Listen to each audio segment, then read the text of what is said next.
Hello students, मेरा नाम doctor Gajendra पुरोहित और आप देख रहे हैं हमारा यूट्यूब चैनल। अगर आप बीएससी कर रहे हैं, बीटेक कर रहे हैं या किसी भी कॉम्पिटिटिव एग्जाम की तैयारी कर रहे हैं जहां पर हायर मैथमेटिक्स पूछा जाता है तो हमारा यूट्यूब चैनल आपके लिए बहुत ही हेल्पफुल होता है। सुन, बात करेंगे testing of hypothesis for the large sample. इससे पहले मैंने स्मॉल सैंपल के लिए आपके सामने काफ़ी सारे वीडियोस अपलोड किए हैं जो कि आपके एग्जाम के लिए ज़रूर हेल्पफुल रहे होंगे।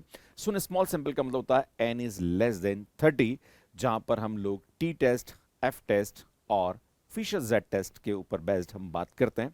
इसमें जितने भी डिस्ट्रीब्यूशंस हैं ये, इन सभी के मैंने कैसे इनका पीडीएफ डिराइव करते हैं, कैसे मीन एंड वेरिएंस निकालते हैं, इनका एमजीएफ क्या होता है, ये सब बताने के बाद इन पे बेस्ड जितने भी टेस्ट हैं वो भी मैं आपको ऑलरेडी बता चुका हूं। उसके अलावा मैंने आपके सामने काई स्क्वायर डिस्ट्रीब्यूशन के बारे में बताया था कि काई स्क्वायर डिस्ट्रीब्यूशन एग्जैक्टली होता क्या है, और उन पे बेस्ड जो टेस्ट है वो भी मैं आपको बता चुका हूं। इसमें आज बात करेंगे लार्ज सैंपल के बारे में। बच्चे बड़े कंफ्यूज होते हैं कि सर टेस्टिंग को हाइपोथेसिस में बहुत सारे टेस्ट होते हैं, मैं कंफ्यूज होता है सर एग्जाम में कि कौन सा वाला टेस्ट लगाना है। तो आपको बता दूं, वैसे क्वेश्चन में मेंशन होता है। अगर हम बात करेंगे टी टेस्ट पे तो कहीं ना कहीं टी की टेबुलेटेड वैल्यू गिवन होती है, एफ टेस्ट से तो एफ की टेबुलेटेड वैल्यू गिवन होती है। तो मेन प्रॉब्लम आता है फिशर जेड टेस्ट या फिर लार्ज सैंपल के लिए जो टेस्ट होता है। तो वैसे मैं आपको बता दूं कि एन की वैल्यू से आप आइडेंटिफाई कर सकते हैं कि कौन सा टेस्ट यहाँ पे लगने वाला है।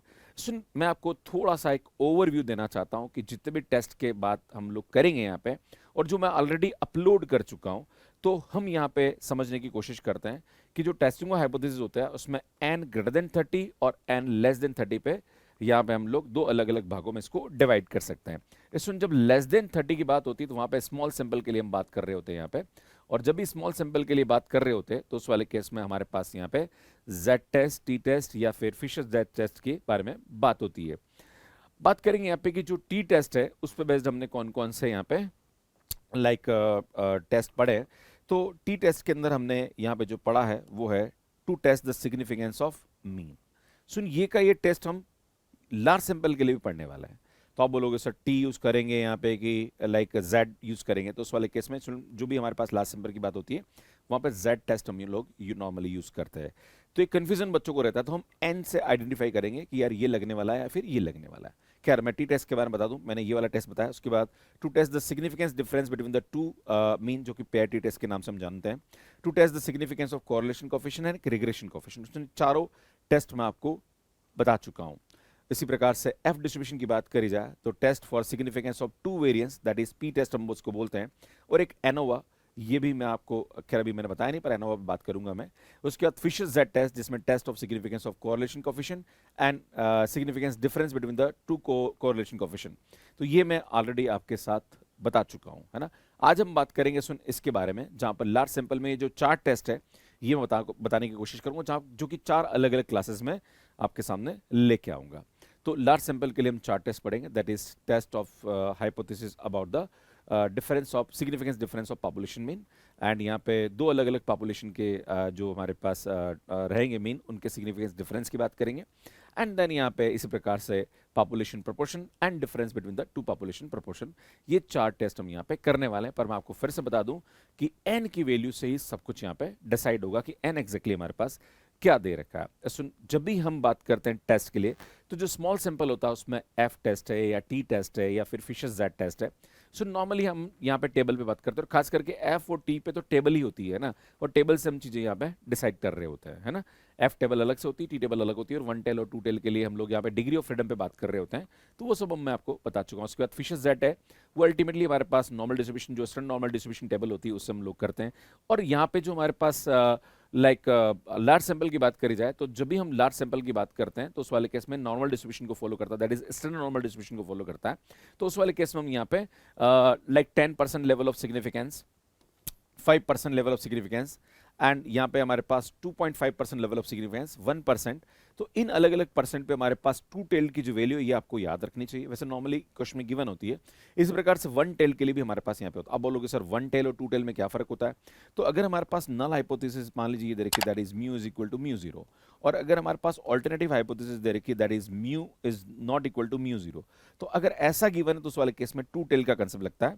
और अगर बाई चांस ये गिवन है that is mu is greater than mu zero या mu is less than mu zero, तो उस वाले केस में वन टेल का कंसेप्ट यहाँ पे लगता है। क्लियर है? उसके हिसाब से हम लोग टेबल को भी समझने की कोशिश करते हैं। जब भी हमारे पास यहाँ पे टू टेल होता है तो जो भी हमारे पास अल्फा होता है वो अल्फा बाई टू दो अलग अलग भागों में डिवाइड हो जाता है। अगर हम बात करते हैं वन टेल, तो वन टेल हमारे पास यहाँ पे राइट भी होता है और लेफ्ट भी होता है। क्लियर है? तो खैर वो तो हमें क्वेश्चन में गिवन होगा, उसके हिसाब से हम यहाँ पे इसको देखेंगे। कुल मिला के आपको ये टेबल के बारे में जानकारी लेने की जरूरत है। इसको अगर आप याद रख लोगे तो एक यहाँ पे शिफ्ट कर दो, अपने आप ये याद हो जाएगा, है ना? ठीक है, ये 1.65 है तो ये 1 ये आ जाएगा, 1.96 ये आ जाएगा, है ना? ये स्टेप्स आ जाते हैं, ऊपर एक 1.28 वैल्यू यहाँ पे एक्स्ट्रा आ जाती है। तो आपको टेबल को याद रखना है तो आप इजीली इसको यहाँ पे याद रख सकते हैं, और नॉर्मली क्वेश्चन में इसकी वैल्यू कभी कभी दी हुई होती है। खैर मुद्दे पे आते हैं। हम बात करेंगे आज यहाँ पे लार्ज सैंपल के लिए the test of significance of single mean. जब भी हमारे पास इस प्रकार का कोई भी क्वेश्चन आता है तो नॉर्मली हमारे पास नल हाइपोथेसिस क्या है, ऑल्टरनेटिव हाइपोथेसिस क्या है, अल्फा हमें क्या दे रखा है, टेस्ट स्टैटिस्टिक्स क्या है, उसके बाद हम जेड कैलकुलेटेड वैल्यू, और जो भी हम यहाँ पे टेबल से जो वैल्यू है जो कि मैंने आपको अभी बताई है वो क्या है। अगर हमारे पास कैलकुलेटेड वैल्यू टेबुलेटेड से छोटी है तो उस वाले केस में नल हाइपोथेसिस एक्सेप्ट होती है, और एक्सेप्ट होती है तो हम ये बोलेंगे कि there is no significance difference in the population mean. अगर बाई चांस यहाँ पे नल हाइपोथेसिस रिजेक्ट होती है तो उस वाले केस बोलेंगे कि भैया यहाँ पे सिग्निफिकेंस डिफरेंस पॉपुलेशन मीन में दिखता है ना? ठीक है, तो ये हमारे पास ऑल्टरनेटिव हाइपोथेसिस प्रकार से हम लोग लेते हैं, है ना? डिपेंड करेगा हमारे पास क्या दे रखा है, उसके हिसाब से हम यहाँ पे ऑल्टरनेटिव हाइपोथेसिस लेते हैं। सुन जब भी हम यहाँ पे बात करते हैं लार्ज सैंपल के लिए तो आपको एन देखना है। अगर एन की वैल्यू 30 से ज्यादा है तो वो लार्ज सैंपल के लिए बात हो रही है। एंड यहाँ पे टेस्ट स्टैटिस्टिक्स ये होता है that is X bar minus mu zero upon sigma by root N होता है ना? ये सब वैल्यू आपको क्वेश्चन में गिवन होगी।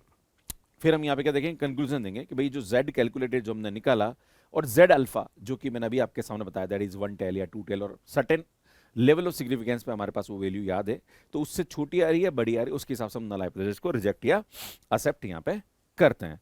बात करते हैं क्वेश्चन को समझने की कोशिश करते हैं और क्वेश्चन हम यहाँ पे चीजों को लेंगे।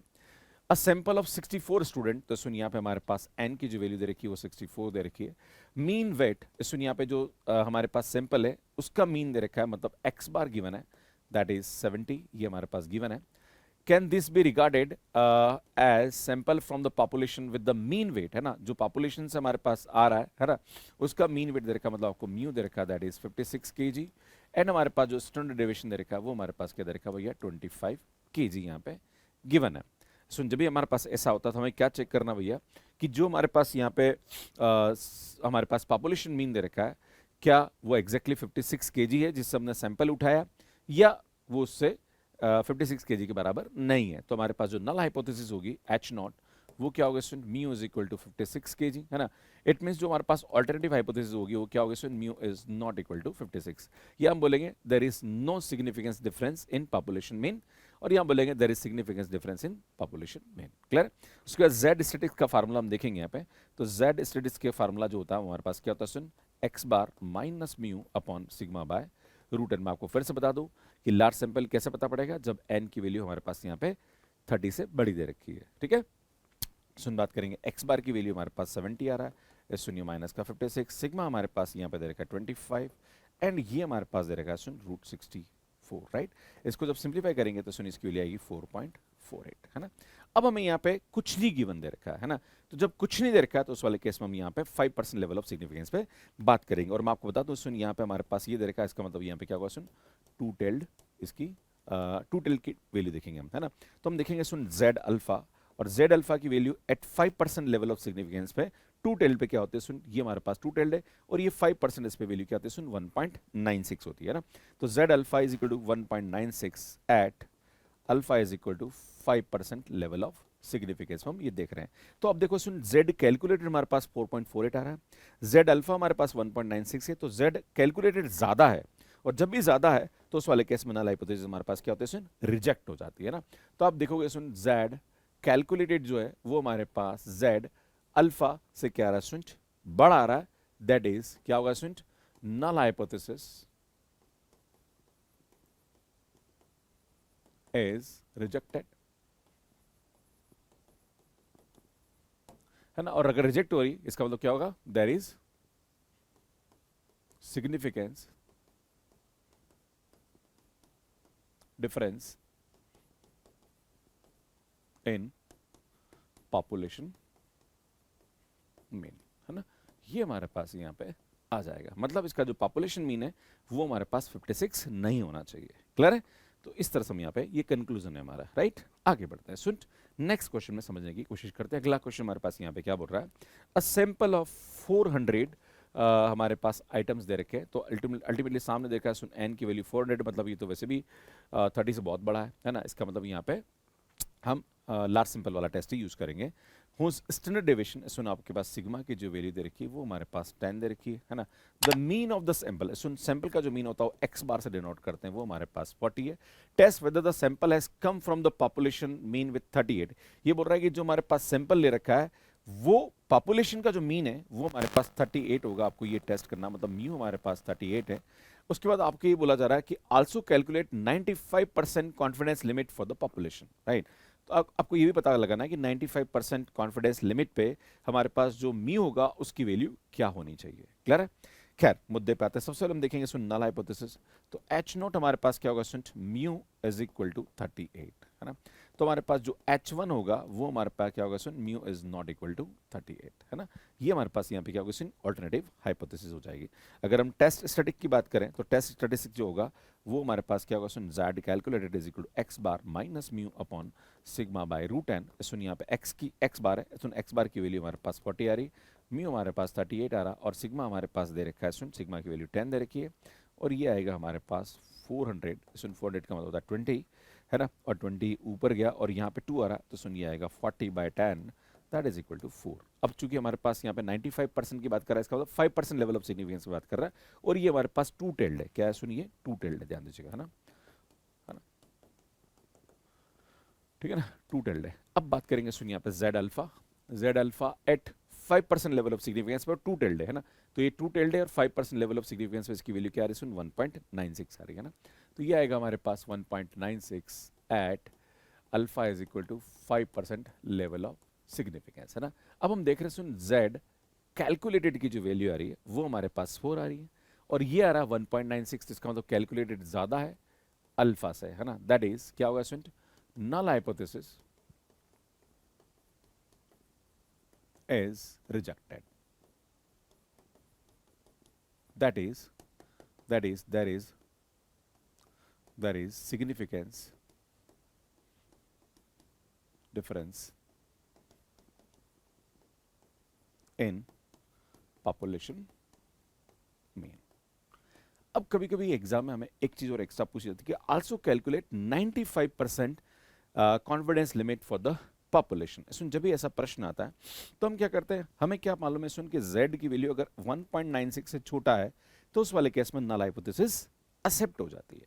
तो हमें यहाँ पे पता लगाना कि यार भैया हमारे पास एक्चुअली ये वाला जो रेंज है ये क्या है, मतलब म्यू ऐसा क्या होना चाहिए कि नल हाइपोथेसिस एक्सेप्ट हो जाए। अभी म्यू हमारे पास 38 है, तो 38 पे तो रिजेक्ट हो रही है ना, एट 5% लेवल ऑफ सिग्निफिकेंस पे। तो हम यहाँ पे म्यू की रेंज पता करेंगे by the help of this concept, है ना।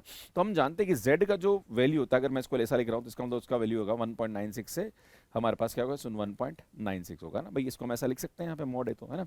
अब हम जानते हैं यहाँ पे क्या आएगा सुन, माइनस का 1.96, और z का जो फार्मूला होता है X bar minus mu upon sigma by root N and 1.9। हम क्या करेंगे सुन, यहाँ पे लाइक इसको इधर मल्टीप्लाई करेंगे, दैट इज माइनस का 1.96 upon sigma by root N and x bar को दे लेंगे, तो ये हमारे पास एक्स बार आएगा और ये म्यू आ जाएगा, दैट इज ये आएगा सुन x bar plus 1.96 sigma by root n हो जाएगा। क्लियर है? अब हमें म्यू की वैल्यू, म्यू का रेंज निकालना है। आप बोलोगे सर आपने ये जादू कैसे कर दिया, सर ये तो माइनस का था, तो ये कोई फर्क नहीं पड़ा, दोनों सेम है। सुन सबसे पहले माइनस को कॉमन लेंगे तो ये हमारे पास म्यू माइनस एक्स बार आ जाएगा, तो अल्टीमेटली माइनस का 1.96 इधर आ जाएगा, 1.96 प्लस प्लस का उधर चला जाएगा, कोई ज़्यादा फर्क पड़ने वाला नहीं, कहानी वो कोई होगी। खैर एक्स बार की वैल्यू पुट कर दीजिए। सुन एक्स बार की वैल्यू हमारे पास यहाँ पे क्या है सुन, 40 माइनस 1.96 सिग्मा हमारे पास क्या रहा सुन, 10 बाय ये आएगा हमारे पास रूट 400, है ना, एंड म्यू सुन ये आएगा हमारे पास 40 प्लस 1.96 एंड सुन ये आएगा 10 बाय ये आएगा 400। जब हम देखेंगे तो सुन ये आएगा हमारे पास, इसकी जो वैल्यू आएगी 39.02 से हमारे पास आएगा सुन 40.98, है ना। ये हमारे पास यहाँ पे इसकी वैल्यू आ जाएगी। मतलब अगर म्यू की वैल्यू यहाँ पे 38 ली, अगर 38 की जगह इस रेंज में ली होती तो हमारे पास में जो नल हाइपोथेसिस होती वो क्या हो जाती, एक्सेप्ट हो जाती। क्लियर है? इसका मतलब यहाँ पे ये निकल के आता है। ठीक है, आगे बढ़ते हैं। सो नेक्स्ट क्वेश्चन में समझते हैं। In a random sample of 60 worker, obviously n की वैल्यू हमारे पास यहाँ पे क्या रहा है, 30 से ज्यादा है। The average time taken by the item to get the work is, सुन यहाँ पे हमारे पास एवरेज टाइम दे रखा है, तो ये हमारे पास सैंपल का मतलब 60 वर्कर की बात कर रहा हूँ, सैंपल की बात कर रहा है, दैट इज 33.8 मिनट गिवन है यहाँ पे। एंड सुन जो स्टैंडर्ड डेविएशन दे रखा है वो हमारे पास दे रखा है 6.1 मिनट दे रखा है हमारे पास। Can we reject the null hypothesis for the mu, सुन यहाँ पे हमारे पास जो पॉपुलेशन मीन है वो हमारे पास दे रखा है, दैट इज 32.6 मिनट, है ना। एन ऑल्टरनेटिव हाइपोथेसिस दे रखी है वो mu is greater then 32 point, इसका मतलब यहाँ पे वन टेल टेस्ट लगने वाला है। क्लियर है? क्योंकि म्यू ग्रेटर देन दे रखा है हमारे पास ऑल्टरनेटिव हाइपोथेसिस में, है ना। तो सुन एच नॉट जो होगा वो हमारे पास क्या होगा, सुन म्यू इज इक्वल टू हमारे पास आएगा सुन 32.6। तो हमारे पास जो ऑल्टरनेटिव हाइपोथेसिस होगी वो क्या होगा, सुन म्यू इज ग्रेटर देन 32.6 हो जाएगा, और ये हमारे पास क्या आएगा, सुन वन टेल्ड हो जाएगा, है ना।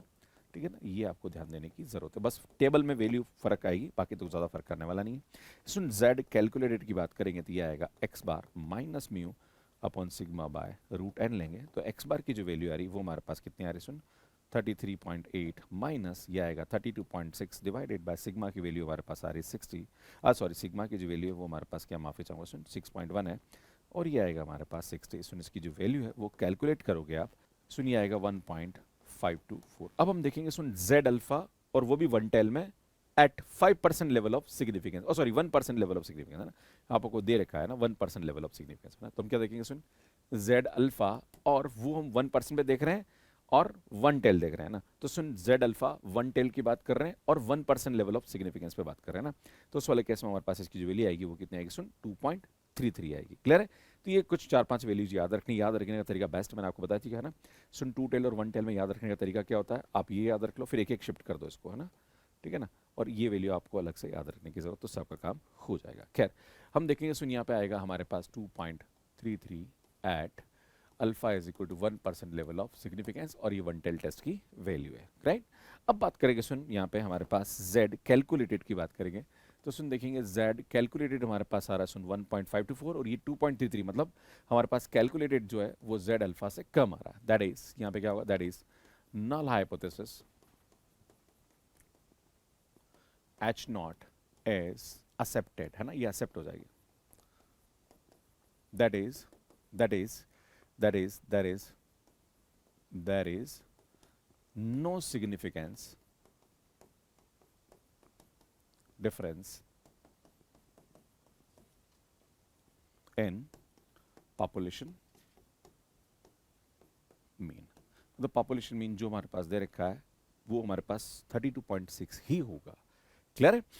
अब बात करेंगे सुन यहाँ पे, खैर ये तो हमारा ऑलमोस्ट खत्म ही हो गया, है ना, क्योंकि अगला क्वेश्चन में ये अगर हमें लिमिट निकालने के लिए बोलता तो हम लिमिट भी यहाँ पे निकाल लेते हैं, है ना। नेक्स्ट क्वेश्चन देखते हैं, अगला क्वेश्चन क्या बोल रहा है। अ सैंपल ऑफ साइज 36, मतलब n की वैल्यू हमारे पास 36 दे रखा है, is taken from the population having mean mu and standard deviation हमारे पास यहाँ दे रखा है 9, एंड जो सैंपल मीन है दैट इज x बार वो हमारे पास दे रखा है 47.4, और हमारे पास नल हाइपोथेसिस ऑलरेडी गिवन है यहाँ पे, तो नल हाइपोथेसिस हमारे पास क्या है, म्यू इज इक्वल टू 50, है ना, और इसकी जो अल्टरनेटिव हाइपोथेसिस है वो हमारे पास दे रखी है म्यू इज लेस देन 50, तो आपको 5% लेवल ऑफ सिग, तो सुन ये भी हमारे पास एक तरह से देखा जाए तो वन टेल्ड है ना।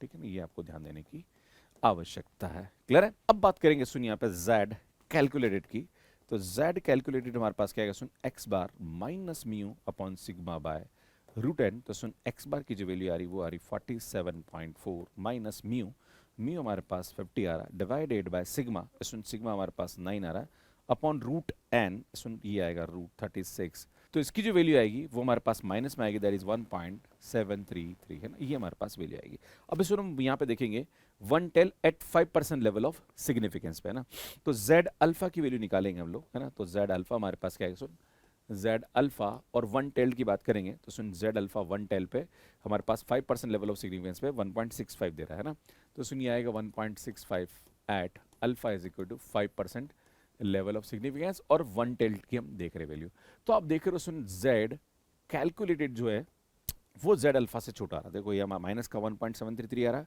और ये हमारे पास 1.65 आ रहा है, इसका मतलब यहाँ पे इसकी जो वैल्यू आ रही है वो क्या आ रही है, सुन छोटी आ रही है, that is null hypothesis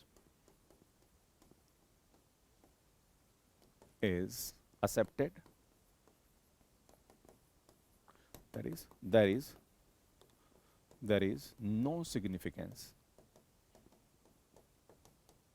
difference in population mean, है ना, मतलब इसका जो पॉपुलेशन मीन है वो हमारे पास 50 ही होगा। क्लियर है? तो इस प्रकार से इस क्वेश्चन को हम यहाँ पे इजीली सॉल्व कर सकते हैं। मुझे लगता है कि चीज़ें आपको समझ में आ गई होगी।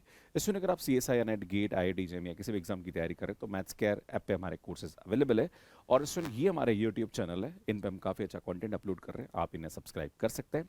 बाकी स्टूडेंट कैसे मैथ्स केयर पे सब्सक्रिप्शन लेना, इसका वीडियो आप यहाँ पे जाके देख सकते हैं। बाकी हमारी पूरी प्लेलिस्ट है वो आपको यहाँ जाके मिल जाएगी, यहाँ जाके चैनल को सब्सक्राइब कर सकते हैं। धन्यवाद।